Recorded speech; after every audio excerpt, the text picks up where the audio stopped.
বাবা, আমি ম্যাডামের অনেক গোপন কিছু জানি, সেই সাথে স্যারেরও অনেক কিছু গোপন জানি।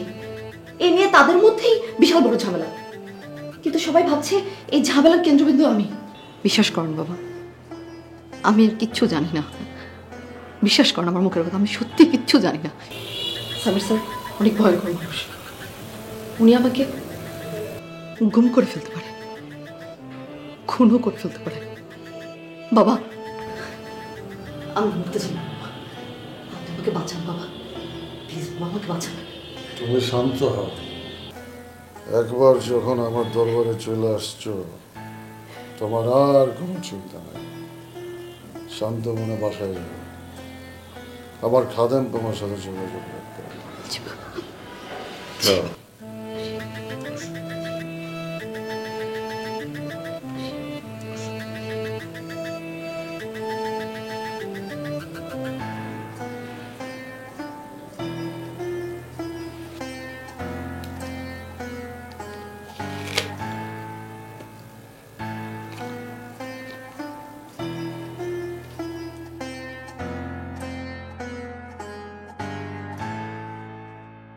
ওই যে কক্সবাজার যেতাম।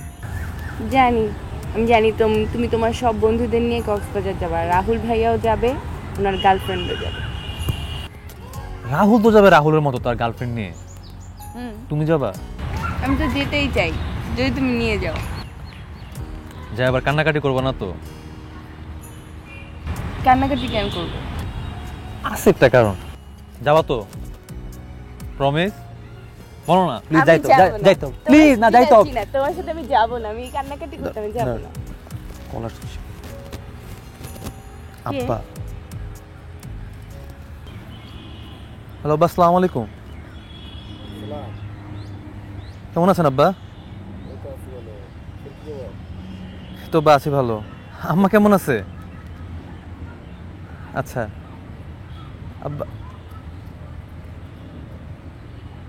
আব্বা আমি এখন মেডিকেলে আছি আব্বা। জি আব্বা। আব্বা ক্লাস চলতেছে, সামনে এক্সাম। হ্যাঁ হ্যাঁ আব্বা পড়তেছি।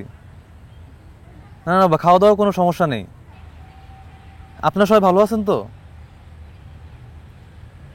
আচ্ছা আব্বা, আম্মাকে আমার সালাম দিন।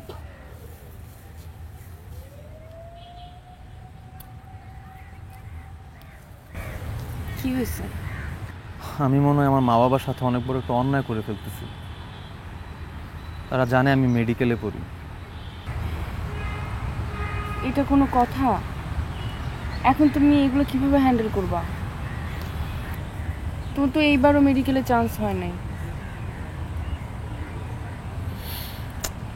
তারা জানে যে আমি ডাক্তার হব, তাদের স্বপ্ন আমি ডাক্তার হব। আমি ওদেরকে বলতে পারবো না যে আমি মেডিকেলে পড়তেছি না, ইঞ্জিনিয়ারিংয়ে পড়তেছি।